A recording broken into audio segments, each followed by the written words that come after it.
The pipes, the pines are falling from glen to glen, and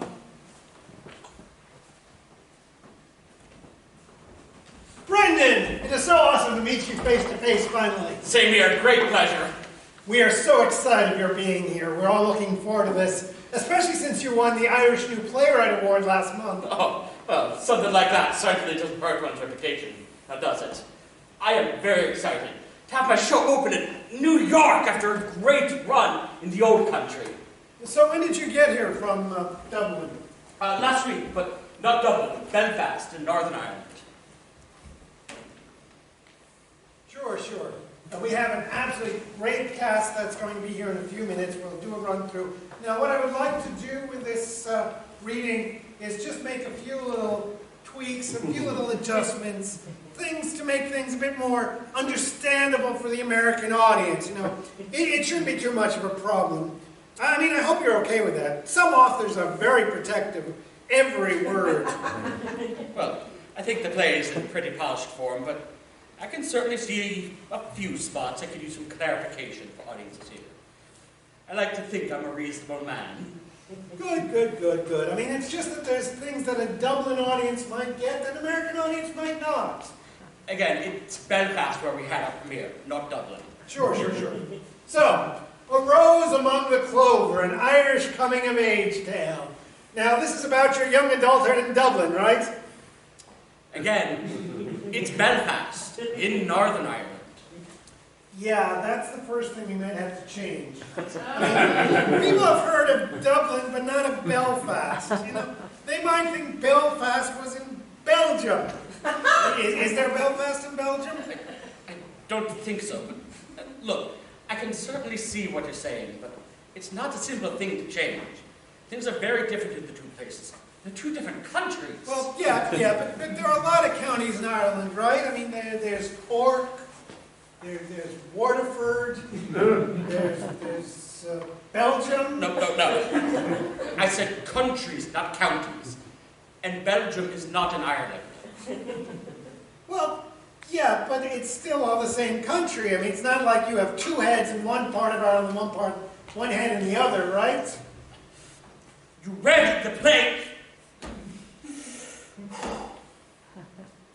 You're an intelligent man.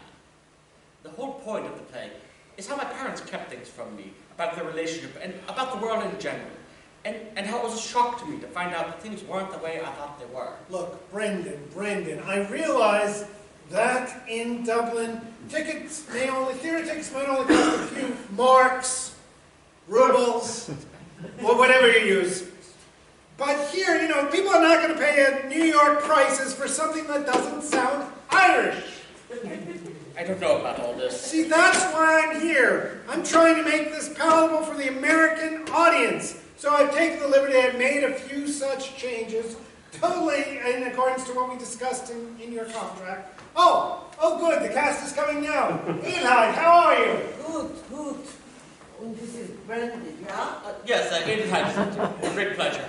Yes, we're very lucky to have Eli with us. She's with the Berlin Theater Group, but she'll be with us for a few performances. She'll be playing your mother. She was on Broadway just last year in the Sound of Music revival. She played one of the German officers. Oh, well, that certainly sounds a bit different. Can I have a word with you just over here? It'll be just a moment. Look, I want to be open-minded about casting, but can she do an Irish accent? Oh. I think that's very important. Oh, she'll be wonderful. Don't worry about it. When she was in Berlin, you know, she played a person from Austria. So she's very versatile vocally. But German and Austrian are just about the same accent. Ma, you are full of nerves, aren't you? I mean, how difficult can it be? You just throw in a few, sure and begoras. It's as Irish as haggis.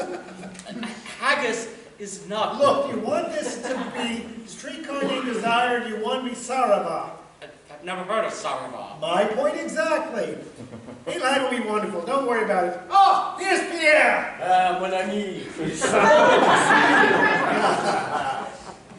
Edelheid, Pierre, this is our awesome author, Brendan. Pierre will be playing your father. Ah, so wonderful to meet you. Ah, yes. This ballet is so magnifique. The Irish are so primitive, so decadent. Oh, a role I can really get my teeth into. So savage. Yes. A great pleasure. All right, so let's get started. Oh, today I'll read the role of the priest. Wait, priest? There is no priest. He should be a minister. We were Protestant. Brendan, all the Irish in this country are Catholic. They'll get confused if you say it's a minister. You know, it's Irish Catholic, not Irish something else. I mean, would you want to make them all Buddhist while you're at it? I mean, what's the difference, right? You all listen to Pope, right? What's one Rome or another? I mean, if we do it the way you want to, people will think the thing is set in Belgium. Wait, I'm confused. Do you mean Belfast? You see how confusing it is? You don't understand. You don't know either. No. There is no Belfast in Belgium, but it is Belfast in the play. Wait, you want it set in Belgium now? Isn't that in France or something? No, Belgium, Belfast! Come here, look. You see, there's my parents getting divorced.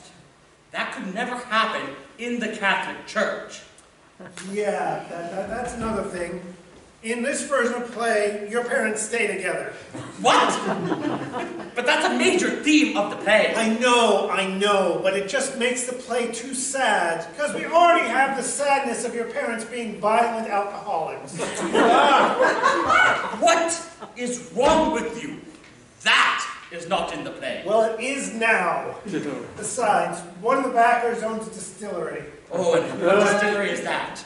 Jameson? No, Jim Beam. All right, I realize this isn't very Belgian, but, you know, money is green and green's your national color. In Belfast, it's orange. Well, in Belgium, money may be orange, but it's green here. I mean, we have to have the alcoholism. That's what makes it an Irish play. It'd be like having a play in Mexico without sombreros. Not everyone in Ireland is an alcoholic. Yeah, but I mean, it's got to be what, 90%? Same proof as Irish whiskey. Okay, to begin, let's have your mother sing a couple of songs. We want to spread the singing about, you understand? So, Edelheis, if you could, just as we talked about, just sing a little a cappella. Oh, Danny boy, the pipes are calling from glen to glen and down the mountain tops. The summer's gone and all the roses are dying. 'Tis you, must go and I must buy. Oh, that was good. No. That won't work at all. That song is for someone going off to war. Oh, wait, I suppose we'll just have a war break out, won't we? No. Oh, there will be a drunken riot outside your thatched hut. A few people will die there, but, you know, no war, no. Thatched hut. This takes place in an apartment building. I know, but a thatched hut works better with the broken furniture, with the general air of poverty, with a father who drinks up every penny you make. So, okay, let's run through a scene here. I just want you to get into your voices, into your characters. Let's do the one at the top, page 11. That's where the two of you are in the thatched hut, standing around the peat fire. We have electric baseboard heat. So take it away, Inline. So, Duga, you finishing the potato field for today, yeah? I am. Is supper ready? I'm very, very hungry. Yeah. You are having boiled potatoes, mashed potatoes, and potato soup. This is wonderful. But first, I I could use a little drink, eh? So could I. I will get the bottle. Sure, and beginner. We are out of schnapps. I mean whiskey. I bet you drank it all. And I bet you did, you old sop. No, you. Stop! My mother never hit my father. Brendan, I'm sure in real life it was your father who hit your mother. But you know, we have to worry about equal rights for women these days. I mean, we had a protest about that just last year. But again, you know, they have to be alcoholics. It's like the step dancing. It's like the singing. It's expectant Irish play. I think there's a union rule about it, except I'd have to look that up. Wait. Step dancing and singing. Yeah, well, I mean, we had to have the orchestra for the step dancing, so we said, hey, why not put in some singing as well? Oh, good news. We think we're going to be able to have Celtic Women come and perform. Celtic Women? Yes, yeah, they're going to play your sisters. I'm surprised they'd agree to do this. Usually, they just sing in front of ruined castles. Yeah, we did have that discussion, so yeah, there will be a ruined castle in the back on the TV. Don't worry about it. Oh, and I suppose they're all alcoholics too. Oh yes, all four of them. Oh, it's great. There's going to be a scene where they fight in front of the liquor cabinet. That'll be great. It'll be after they sing, of course. I think we're going to begin with Loch Lomond. That's an old favorite. That's Scottish and not Irish. Yeah, but I mean, you both wear plaid, right? What's the difference? But you know, Brendan, for you, we can make it Loch Dublin. No. Right? Not Dublin, Belgium, Belfast. Calm down. There are no sisters in the play. I was an only child. Brendan, who is going to believe that? You know, an Irish family, just one child. You know what? The backers wanted me to say, no, 8 or 9 children. I kept it at 5, all right? Except, I don't know. The audience is going to have to believe that your family stopped at 5. Ah, okay. We will say your father went impotent from too much drinking. You know, it made his you-know-what not work. Yeah, they call that the Irish curse, right? So I don't know. Anyway, we'll start with the scene when the priest says that your parents can't get married. Oh, wait, no, before we do that, I forgot. Yeah, let me show you this. It's a flyer to give you some idea of all the great publicity we've got planned for this show.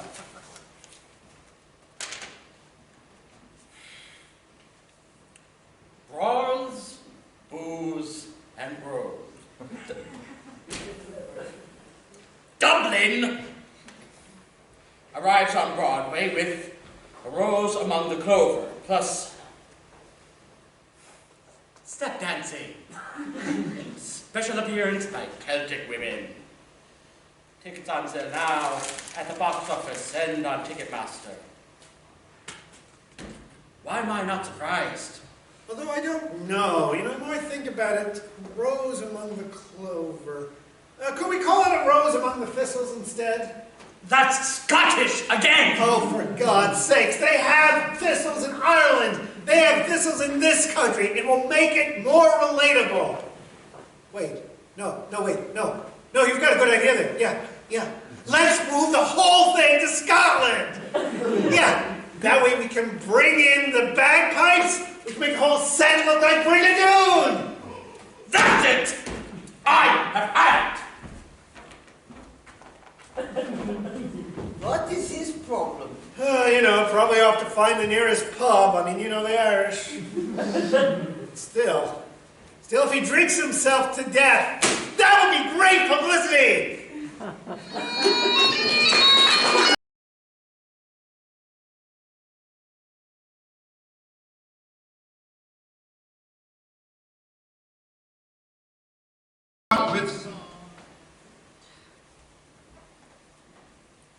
Okay, it's 46 floors. Is that going to be too much for you? I don't know. You've been in buildings taller than that. Yeah, but those were inside and this is outdoors in the open. There's a fence going around the whole thing so you can't fall off. Nothing is going to happen to you, and I'll be with you the whole time, okay? Okay. Okay. Okay. You're cool with that. I kind of don't have a choice. I can go up by myself. It's not that big of a deal. No, I have to do it. I have to go for her. All right. Do you want some?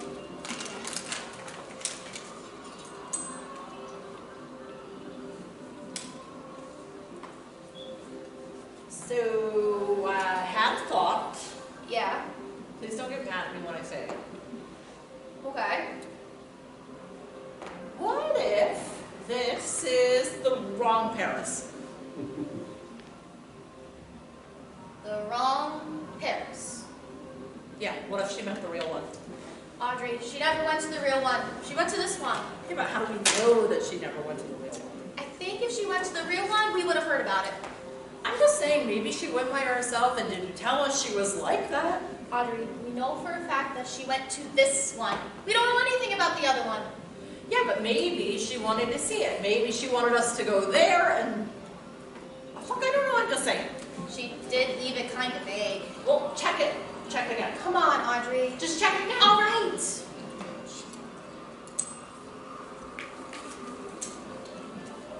Well, what's it say? I'm looking. Let me open it first. Just there. Eiffel Tower in Paris.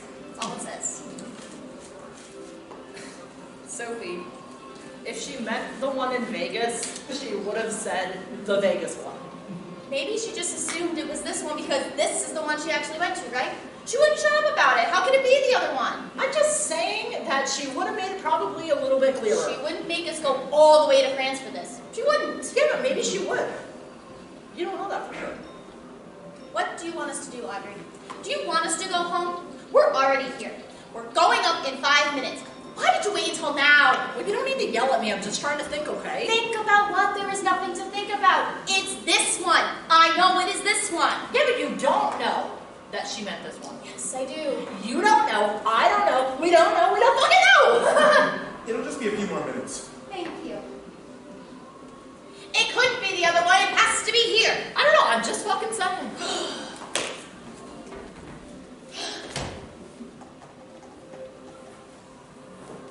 What did she see in this place? It's so loud, and there's people coming up to me on the street, and I don't like people coming up to me on the street. It's not about you. Was it for the food? I know the food's supposed to be good, but why would you come all this way just for food? There's food in Denver. There's food in Hartford. But what the fuck do I know? Oh, God, there's smoke everywhere. Yeah, it's because they let you smoke indoors here. Oh, Mom would hate this. I'm glad she didn't come. I'm just saying. Seriously, did she actually like this shit? It couldn't be for the gambling. She was way too smart for that. So what's left? I don't really think she could swim either. Maybe it was for the food. The place in Tower's supposed to have good lamb. She was vegan. She was? Yes. Really? Yes. I've seen her in eggs before. Well, when? It was, gosh, when was it? It was, Mom or Dad's birthday. I don't remember what it was. Yeah, but she's only been to a few, so which one was it? Yeah, well, Denver's pretty fucking far. But definitely seen her in eggs. I'm pretty sure she was. What? Maybe she wasn't. That's the thing, right? That doesn't mean a goddamn thing.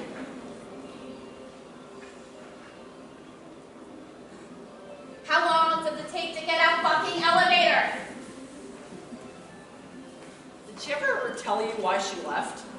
Weather's nicer in Colorado, I guess. Yeah, well, that can't be the only reason. Maybe she just liked Denver. Or maybe she didn't like Hartford. Or maybe you're imagining something that isn't there. Well, she was never really a part of this, and you know it. We were out of the house before she was 10. What were we supposed to do? I mean, after that, we could have, I don't know, reached out. She could have done the same for us. It's not a one-way street. She can pick up the phone at any time.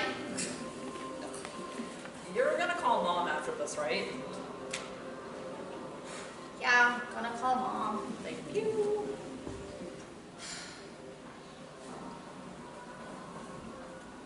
Hey, Yeah? it's gonna be fine, all right? Did you hear me? I heard you. Okay. All set to go up? Oh my God, yes, please take us up. Come right in and watch your step. Audrey, come on. I need a second. Audrey, we need to go. I need a second tenant. Do you need assistance, ma'am? Can you stop talking to me? Can everyone stop talking to me for a freaking second while I get my stuff together?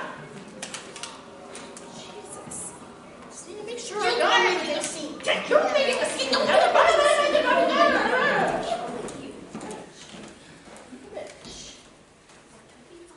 We have bags for dealing with. Well, Just go, please. going up. Oh. So, this tower was constructed in 1999. It cost $28 million to build. Once you get to the top floor, it'll be 460 feet above the strip. Oh my god. Ah, that's the restaurant passing by you now. If you plan on going, I definitely recommend the land. I literally kill for that. We're leaving right after this. Oh, so this is your last stop then? Hopefully, yes. Ah, I see. Well, you're in for a real treat. The view is unreal. And you can see the Dow Show from up there. So don't plan on sticking around for that.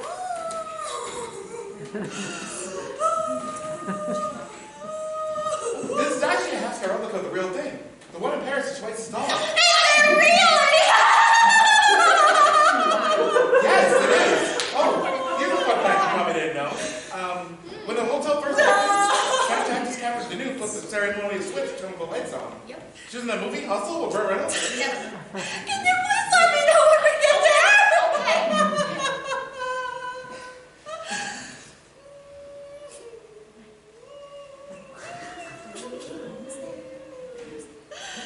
Come right out and step to your left. You're welcome to stay as long as you like. When you're ready to head back down, just let us know. Thank you.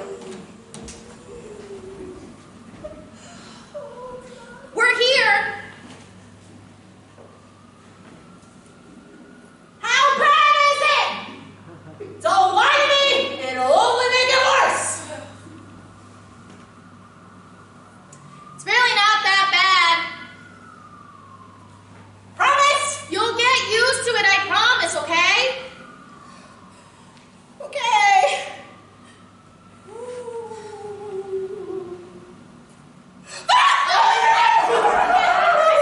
Audrey, listen to me. I need you to grab my hand. It's right here. It's right here. I can take her back out. Audrey, listen to me. I know you can do it. We are creeping from the finish line. Just grab my hand. You can do it. I mean, it's okay. Some people can't do heights. Right. I can take her back Let out. me do this, okay? Audrey, listen to me. This is it. We're here. Right at the finish line. That's not right now to be to feel how you feel right now. That's how good you feel about yourself tomorrow. Just grab my hand. It's right here. Oh, fuck. There we go. That's good. All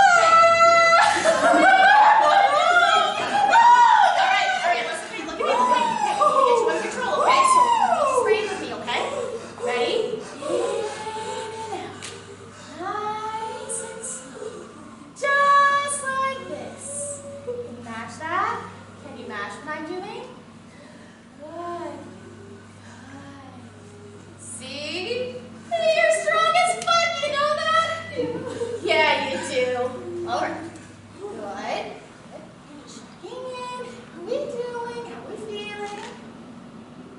Fine. Fine. Fine. Fine. We're fucking fine. We're all fucking fine. I told you. Look. Nothing is going to happen to you up here. You're not falling off. Everything is fine.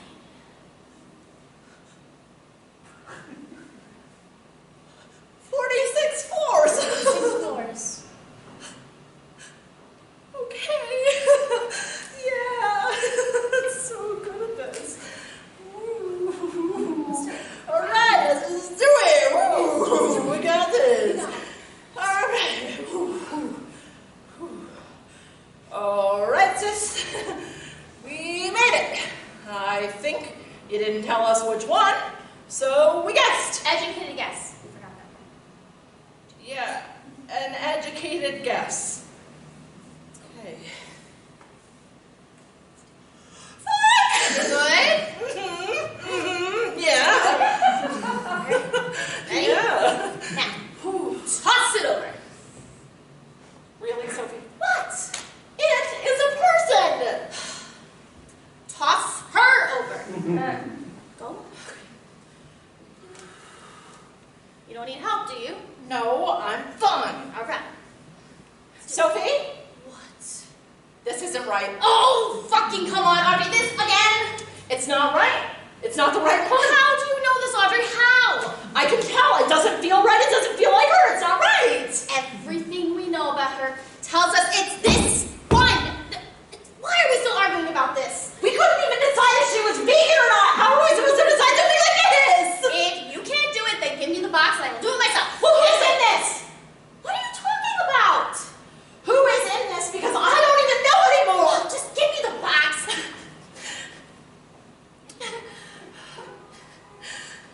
No. It's not right. When was the last time you called her? I don't keep track of every fucking phone call I make. You don't remember because you never did. Neither of us did. She wanted her own life and she got it. We did not factor into that. She was our sister. She was the one who left us, do you remember? She is the one who left us with debt.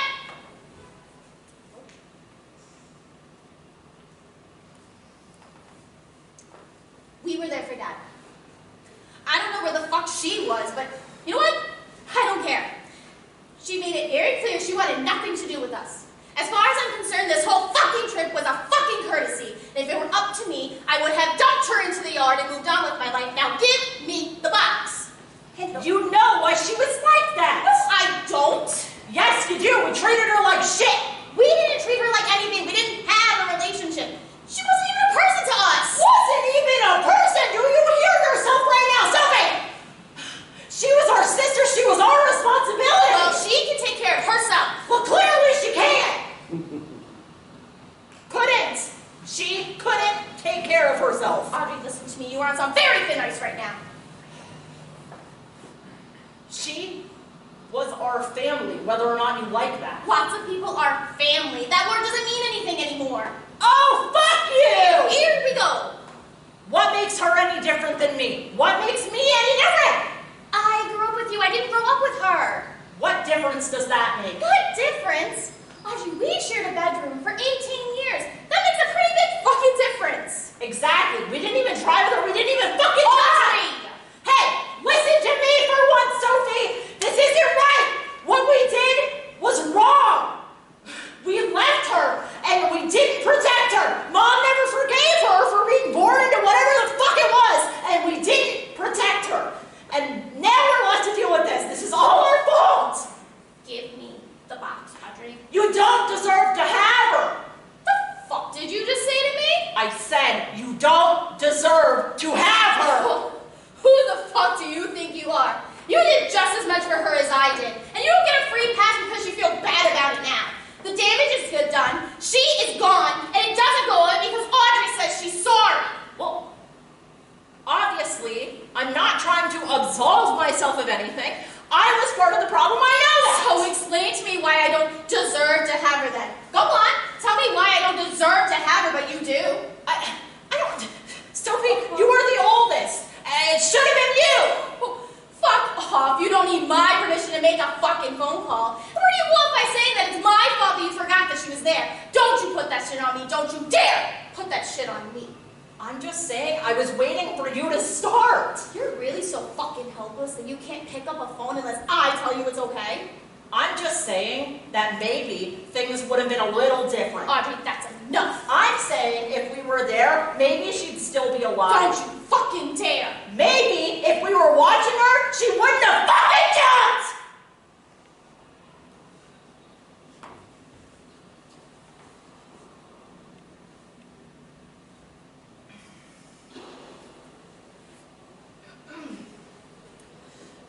Audrey, I need you to listen to me very carefully. This is not our fault. Well, I'm just saying we have to take responsibility. You're not understanding me. This cannot be my fault. Because if it's my fault, then I don't know what I'll do. I may have to follow her out. And I don't think I'm strong enough to live with that, so it just can't for my sake.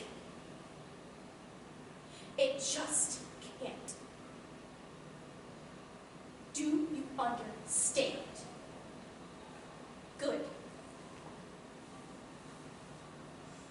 Good.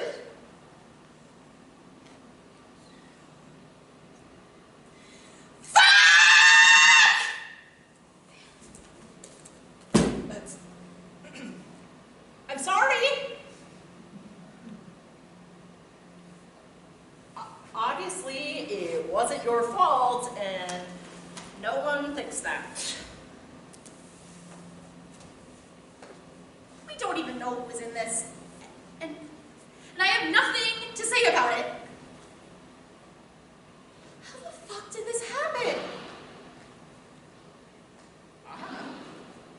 I don't know. Mom told me what happened. I was in New York. Did I tell you that? I don't think so. I was in New York at a conference. I was standing on a subway platform waiting to get downtown. And I get a text from Mom, and I will not forget it. All it said was, "Your sister is dead." That was it. And a text. No call, no voicemail, a text. I had to call because I didn't know which sister she was talking about, but she explained it to me. She explained it to me like it happened to somebody else. Like it happened to some neighbor that was across the street. And you want to know what the worst part is? I was going to call her. I was going to call her as soon as I got up above ground. There was this ad for a Rolex and it had some dumb joke on it. I don't even remember what the joke was, but I thought to myself, she'd appreciate that. I should call her. And then, can I tell you something? Yeah, anything? I thought to myself, what if I just stepped in front of a train right now? If I just walked right off the platform and let it happen? I wasn't actually going to do it. I was just thinking about it in the abstract, you know? I just wanted to see it. I didn't even know who she was, but I just wanted to see it. I wanted to feel it. I don't get it, Audrey. I just don't get it, and I don't think I ever will. Why did she trust us to do this? Maybe we were all that she had left. She told us exactly where to go and what to do, but we still have no idea what she meant. She asked us to do this one thing, this one fucking thing, and we let her down. Again. Are we bad people?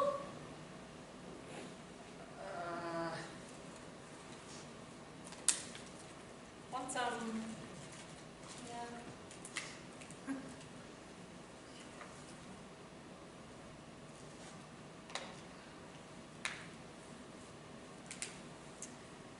So, she jumps off a building, kills herself, and her last words are to have us take her up to another building and throw her off again? How did she come up with this shit? It's fucked up. And she knew you had a thing with heights, so that's really fucked up. you want to know what I think? What? I think that this is a really shitty place to die. I think you're right. Like, there has to be something more to this, right? Like, a deeper meaning. Like, it can't all be for nothing. This is not it. Oh my god. What? I know what this is. Sophie, what are you talking about? It's a joke. Sophie, are you okay? It's a prank, Audrey. It's one last fuck you. What the fuck are you talking about? Do you remember after you graduated, we had that party for you at the Holiday Inn? She would have had to been like 12 or something, and she unscrewed all the salt and pepper shakers. So whenever somebody tried to use them, the tops would come off and it would just dump onto an entire plate. Do you remember that? Yeah, she was super proud of herself when she finally got Dad to do it. That's it, Audrey, that's what this is. She didn't just forget to tell us.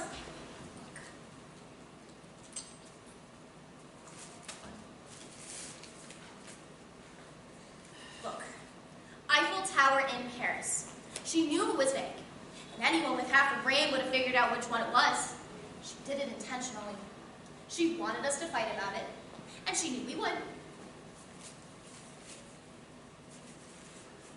Sophie, you think our dead sister used her suicide note and her last words to fuck with us? I guarantee it.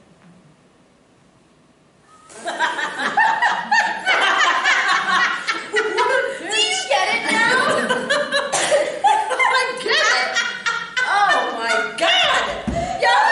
Iceland! 46 flights of stairs for you! That's fucking it! I almost had a heart attack getting up here! What's wrong with you? Oh, she got us good! Oh, Jesus Christ! Unbelievable! She got us really good. It's fucking sick! I love you, sis. But you're a huge asshole.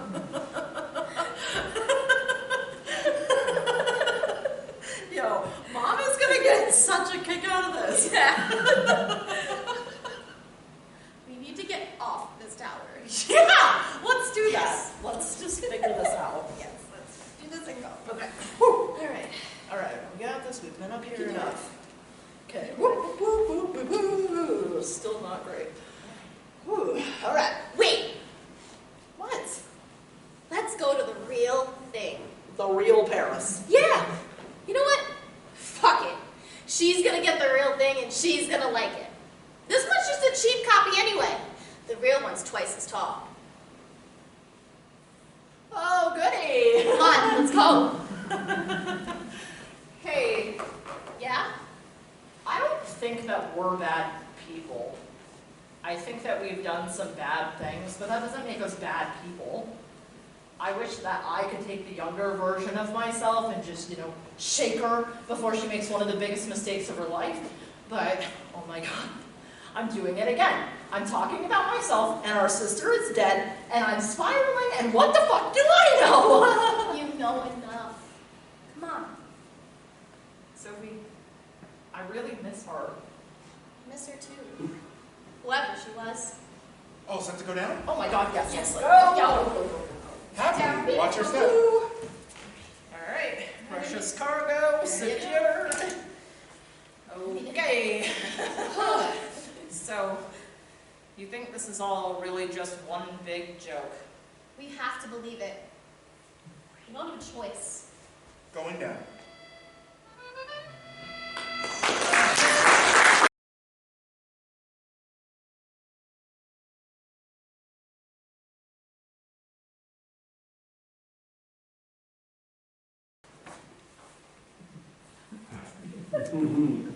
Christmas, which means it's another year that I still don't have a steady, substantial man of my own.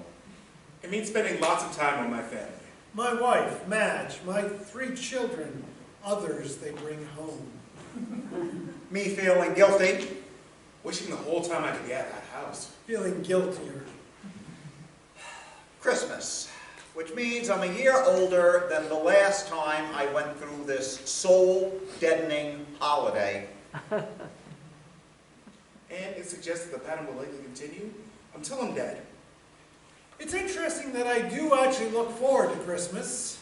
As long as it's a good distance away. Like June. Images in my head of our stately 19th century home, tastefully decorated, wrapped in Christmas decorations. Friends and family inside, taking shelter from the dark and snow and endless chill of an upstate New York winter. But only in June. I've never had a happy Christmas. Not that I can remember.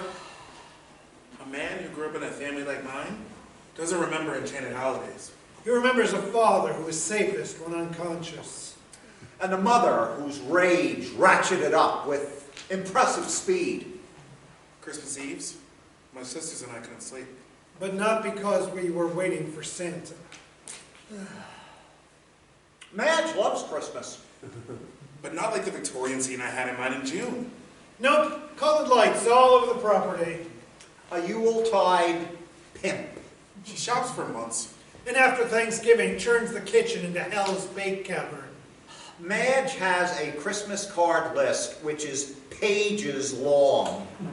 She is loath, nay, hostile to any suggestion of trimming it down. To say those who send us cards.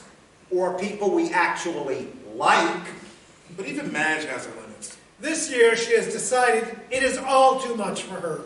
Though still necessary. You see, this fall, she started working part-time as an aide in an elementary school special ed classroom. And faced with her first ever Christmas season as an employee, she didn't think she could handle all of the self-imposed detail. Thus, despite my established failures at decorating and baking, and most appalling of all, making crafts, she has delegated the task of writing the cards to me.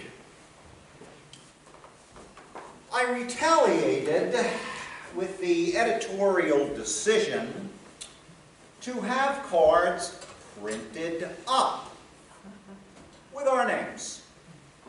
But then Madge threatened to take on the chore of writing the personalized detailed cards herself. Instead of sleeping!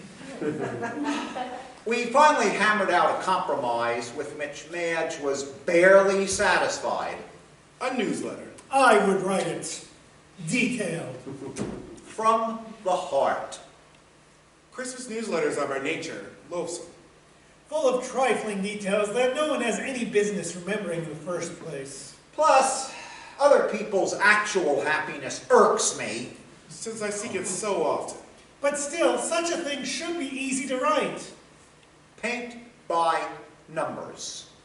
Yet every opening line I generated annoyed me. It's been an exciting year at the Smith house. We reflect on many joys this Christmas. The year gone by has been a time of change. This was harder to write than all the many coming out letters I never sent to Madge.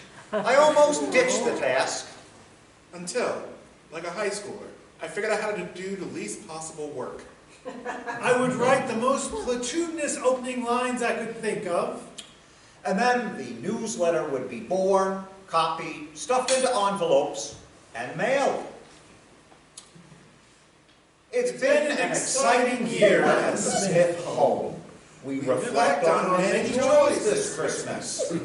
We saw our children grow a little older and a little further away from the nest.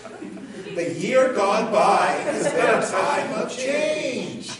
We look ahead to an exciting and fulfilling new year. The Smiths send their very best for a blessed holiday. Et voila. But instead of feeling the simple thrill of having gotten away with something, I saw my two lives clearly before me. The life I lived with Madge and the kids. and the life I snatched at truck stops and bathhouses, where men of my sort met for tea. Cruel, really, since The secret to leading a successful double life is to not think about one while you're in the other. It was like a demi-dream state, where a vicious fag version of Marley's ghost sneered at me. and I knew what I had to write.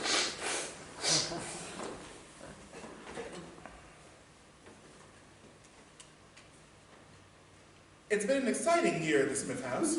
Exciting for Ralph, anyway, because this is yet another year he took the risk of engaging in receptive, unprotected anal intercourse. Unable to dislodge himself from the stranger's iron grip on his hips without seeming impolite. Ralph knew his colon had received the entire shot. Thus putting himself, if he's to be honest, at grave risk. How will he tell his honest and loyal wife, Madge, about the abrupt need for condoms? Could he convince her that rubbers would make them feel like teenagers again? in the back of his first car?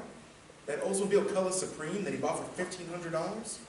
Oh, would she remember that they never had sex in that or any other car? Although, Ralph has. Certainly he couldn't admit to her what he allowed to happen. And that as a result, he might very well have contracted a dread disease. The dread disease. Although he is uncertain about infection since it only happened once. This year. And the penetrator appears to have been exclusively non-receptive. After the encounter, Ralph had felt cold, lonely, afraid, and for some reason, bitter. And he once again did not get tested. According to Ralph's doctor, men of Ralph's demographic didn't need to. We look on our many joys this Christmas season. Ralph, as you may know by now, is not an optimistic or joyous person. His one joy, minimal as it might seem, was that Madge continued with her Wednesday night pottery class, even though she had gone back to work for the first time since the kids were born. Which meant his Wednesday nights remained free to pay calls at the bars and other in-person meeting places in the greater capital district. In search of a passionate, brief, potentially destructive relationship. No such love was found, but there was plenty of agonizingly good sex this ceramic season. Another minimal joy was keeping Paul at bay for yet another whole year.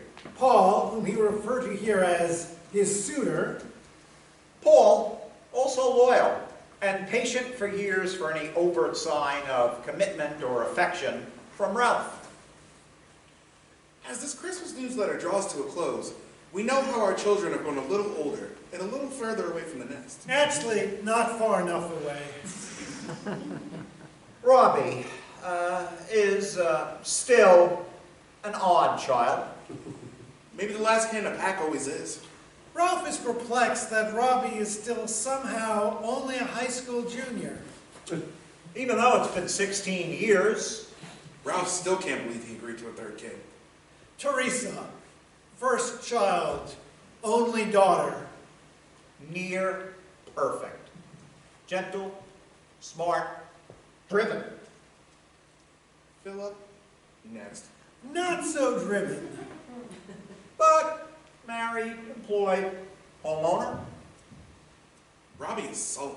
Silent, menacingly. And then an unpredictable bolt of fury. Usually at his father. Always at his father. On Thanksgiving, Robbie had some friends over after dinner. Boys. All. Ralph had, perhaps, been a little too effuse with them. In his absurd attempt to be the cool dad, And in a grease fire flash of rage, Robbie told Ralph to get some fucking friends of his own. which was more words than Robbie had spoken to his cool dad in quite some time. and then they were back to the silence of implacable disgust. After the shock and indignation had worn down, Since Ralph's own father would have fractured an arm for half that much disrespect. Ralph felt strangely reprieved. Robbie had, in essence, invited Ralph to stop trying. We Look ahead to an exciting and fulfilling new year. The Smiths send their very best. Happy holidays to all! And that was my heartfelt contribution to the Christmas preparations. I chased Marley away for this year. More compelling than just the idea of putting these words to paper was the idea of sending it to those on our list. I can imagine people being irritated to open up a card and find a newsletter. Reading idly at first. Then with a mounting concentration of disbelief. Slowly. Like a killer watching his oblivious victims. I begin to write out the envelopes.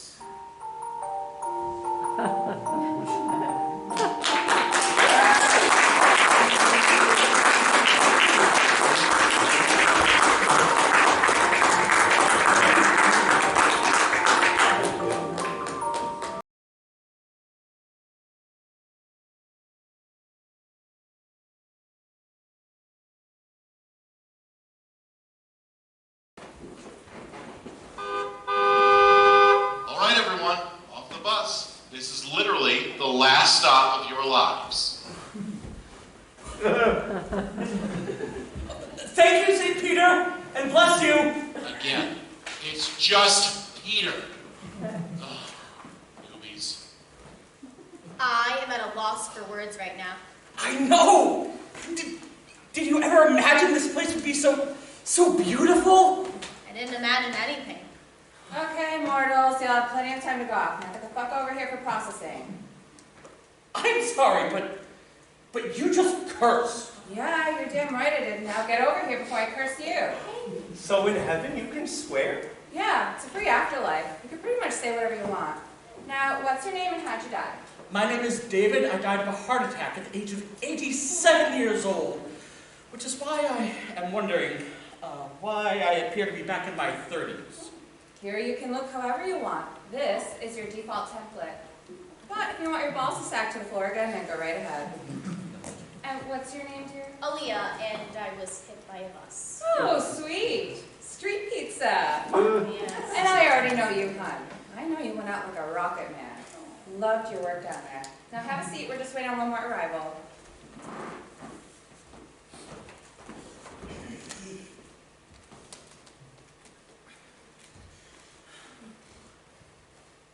To answer your question, the egg came first.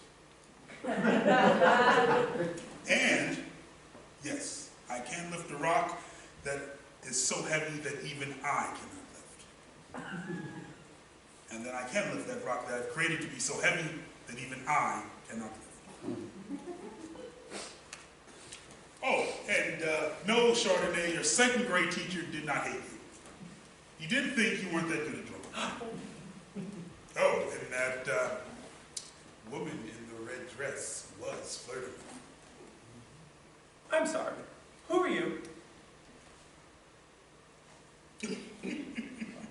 Where are my manners? I am that I am!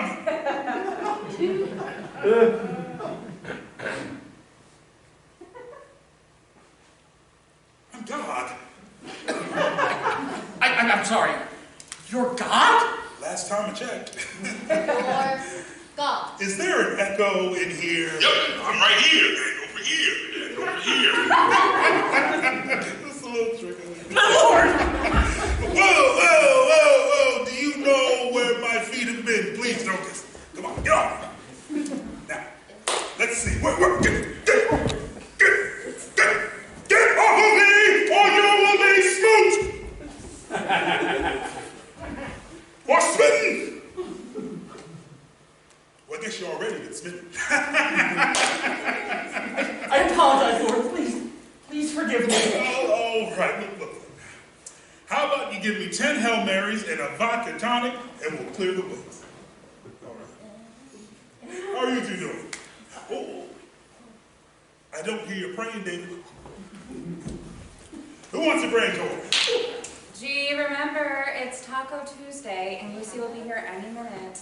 Oh, wait. Hold on. Nope, he'll be late again. Look, just come on. Look, over here we have the Elysian Fields. Yes, very nice. Over here we have the place of enlightenment. Sup, Buddha? Over here we have the place where all dogs go to heaven. So, Aaliyah, if you want to see Luna again, you can just go right ahead. As you all can see, there are plenty of things to do and things to see. We are ever expanding. Excuse me. God. I have a few questions. Aaliyah! How dare you question the Lord? I'm sorry, David.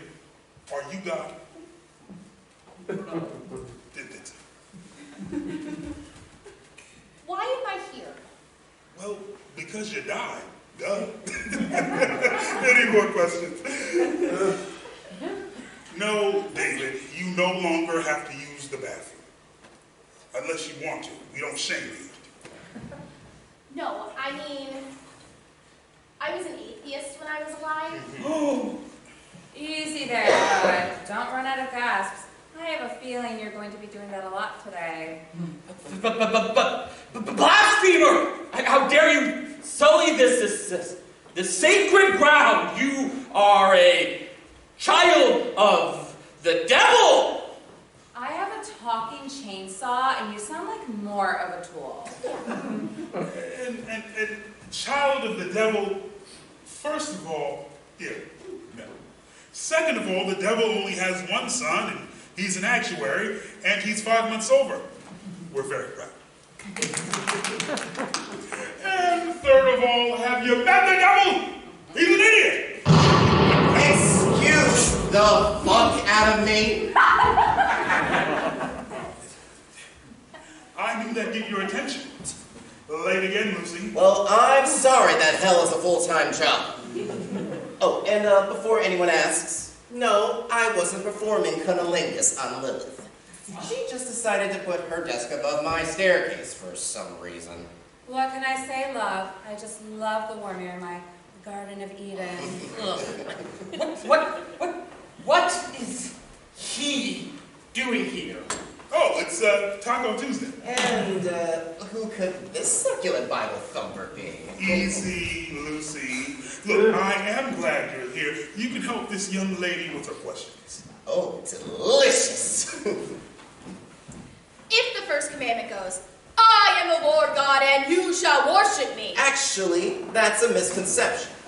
The first commandment says, I am the Lord God, you shall not have any other gods before me. Can't really do that if you don't believe, right? I love how your people rewrite things to serve themselves. Just had to mess with a good book, just like J.K. fucking Rowling. I'm sorry, I still don't understand what this serpent is doing here. He should be in a pit, burning. He waged war against you, Lord. Well, I mean, yeah. But he said he's sorry. And I meant it. I mean, did you forget the whole dying on the cross for your sins thing? He asked for forgiveness, so I gave it to him. That's another thing. Why do you allow him to inflict so much pain on us? He does it, and I don't. What about the war in Ukraine?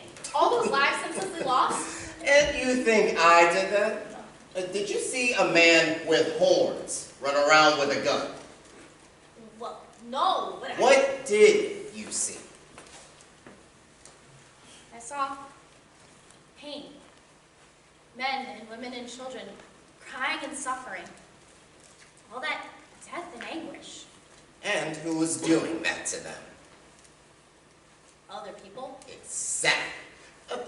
Tell me, my formerly atheistic chum, after Petey Boy pulled the bus up, what did you think when you took your job off the floor? Honestly, I didn't know what to think. I haven't thought about heaven since I was a child.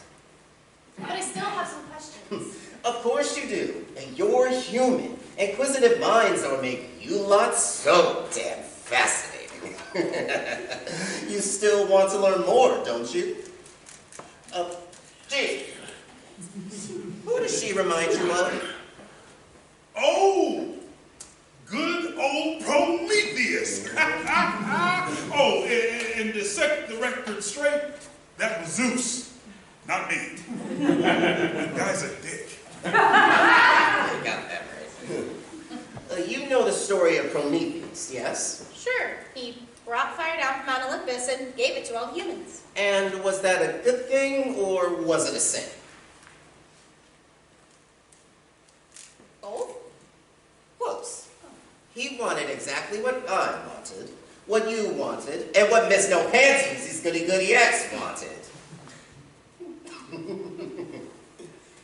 You and I, just as all beings, were given the gift of free will, and life is an expression of that gift. God could have forced us to do his bidding, but instead he decided to allow us to make our own decisions, which is a blessing and a curse depending on how it's used. You and I questioned our lives and existence. In your questioning, you decided you didn't believe in the Lord, where I decided to defy him. You still lived a very kind and generous life without the belief of an afterlife, where you would feel rewarded. You were selfless, where I was selfish. I could have recommended change instead of trying to enforce it. Ooh, keep that inquisitive mind of yours. See, as you can see, death is not the end of your journey nor your education. Here we have all the books lost from the Alexandria Library, all the books that were burnt from the Nazis, and all the scientific discoveries yet to be discovered by humans. Yes, aliens exist. They, live in your anus.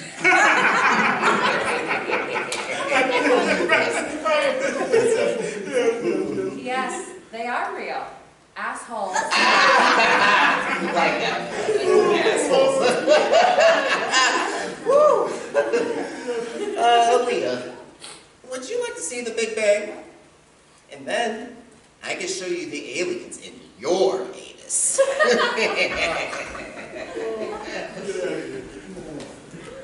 He is so vile and vulgar. Sorry, Prude. Maybe you'd like to go hang out at Weenie Hut Juniors with the other sexually repressed children. I had my fair share of reasonable fun. Oh, yeah. I'm sure missionary after missionary after missionary, and the occasional, she's on top to spice things up. It was a lot of fun for your wife. I'll have you know, I love my wife very, very much. It's called foreplay, loser. Ever heard of it? Certainly you don't allow such crudeness in heaven. What's crude about sexuality? It's good to be who you are. Homosexuality is an abomination. It says so in the book. Whoa. First of all, we're talking about sexuality, not homosexuality. And neither of which are a sin. And you keep bringing up this book. I didn't write the damn thing. If you ask me, it's a bad piece of fan fiction. I mean, take that bastard Zeus. He fucks everything that walks. I, myself, am omnisexual. What the heck is omnisexual? And if that's a shocker, I'm also gender fluid and non-binary. How's that for a twist, M. Night Shyamalan? Ha-ha! See, this is just how you perceive me. When Aaliyah saw me, she saw this tall, androgynous figure with 2 sets of eagle wings and gray eyes and long blonde hair. Chardonnay, tell her what you see. Sure. You see, David? I am so lost. Oh, that's okay. Here, let me introduce you to my friend Alfred Kenston. Okay.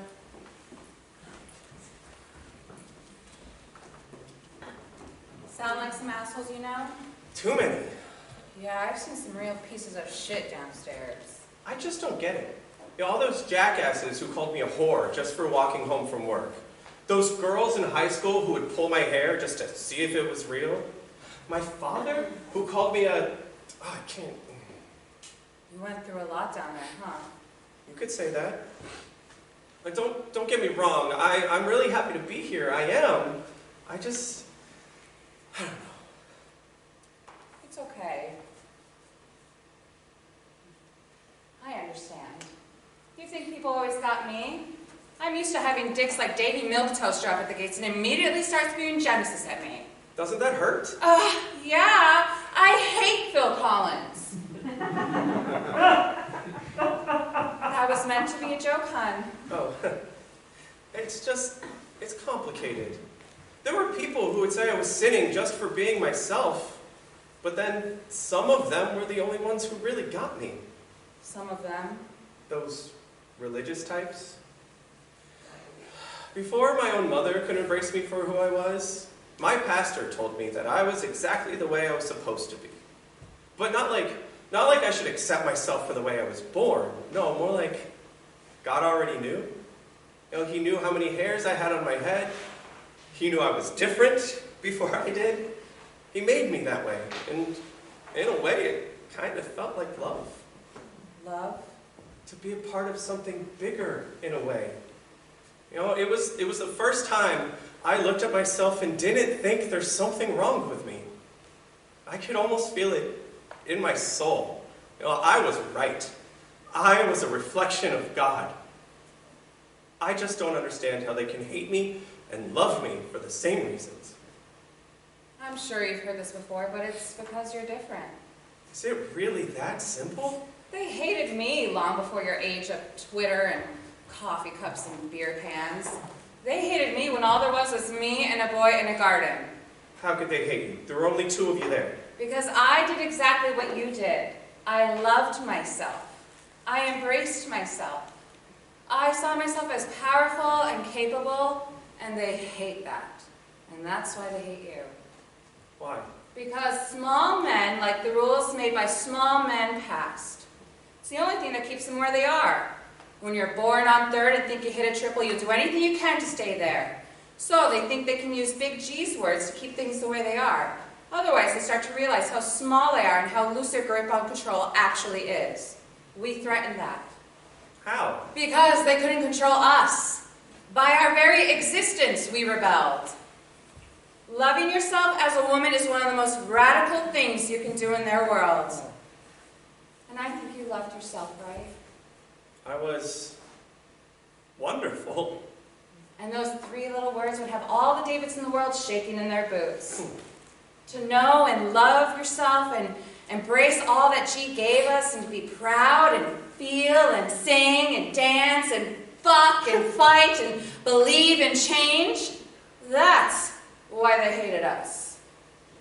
But it's also what made us so incredible.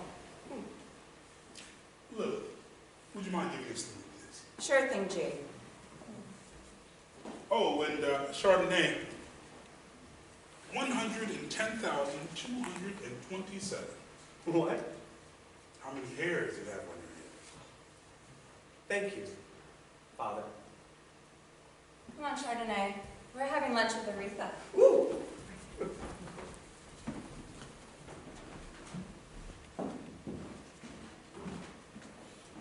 Wait. So you're telling me the moon landing really was fake? Yes, but Stanley Kubrick was a bit of a perfectionist and insisted on shooting on site. So you got there eventually. Take a seat.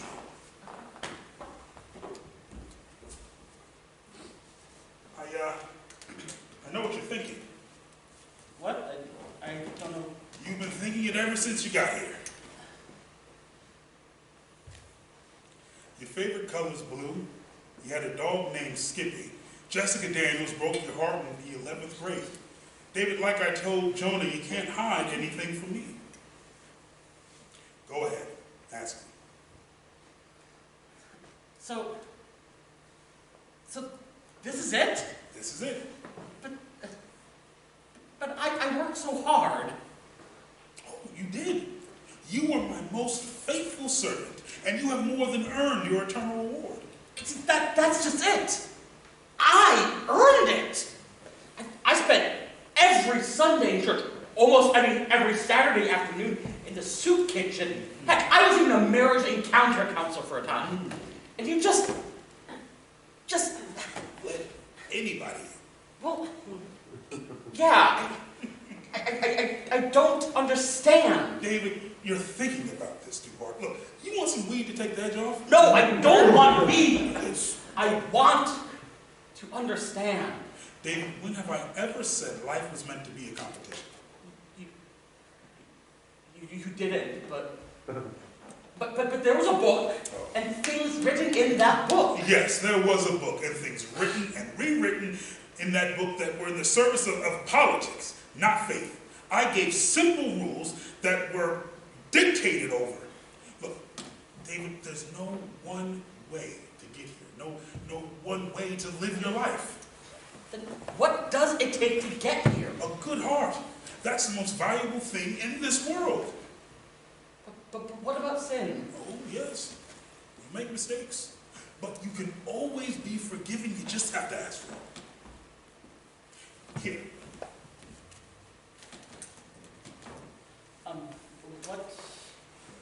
What's that? This is your file. And I think you know what's on here. If you know what's in my head and what I'm going to ask, why not just skip to the end? That would be so anticlimactic. And the audience wouldn't appreciate that. I mean, you all want to know how the story ends, right? What are you talking about? What audience? Who are you even talking to? The audience, right here. Oh. Sometimes I forget I'm the only omnipotent one in the room. Look, David, just say what you want to say.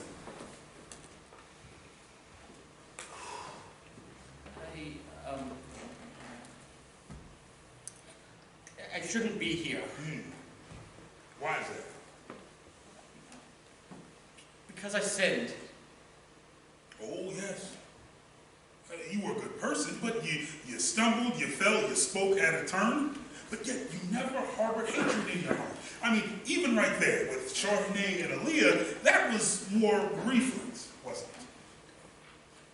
You studied too hard. Here, what was your sin?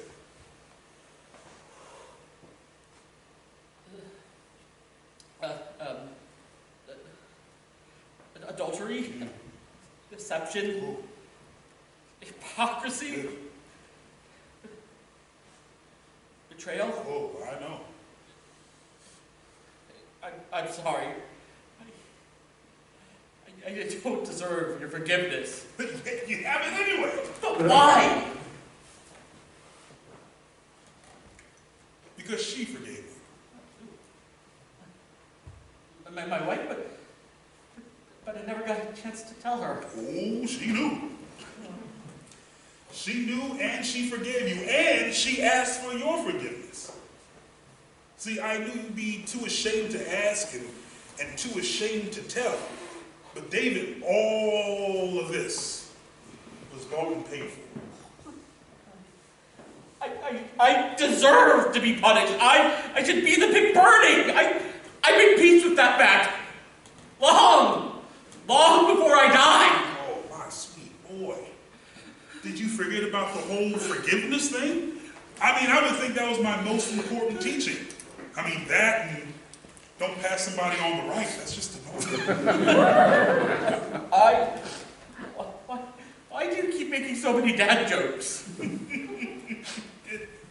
I've been doing this literally since time began. I have to make this fun for me. And besides, I'm everybody's dad. Yeah, I guess that's fair. Look, now, normally there'd be a waiver of forgiveness you'd have to sign, but I believe your wife expedited that. So, how about we roll up a fat one and we go see her? I'd like that very much. Oh, she liked that too. She's been wanting to see you for a long time now. I owe her an apology. Well, good thing you have all eternity to make it up to.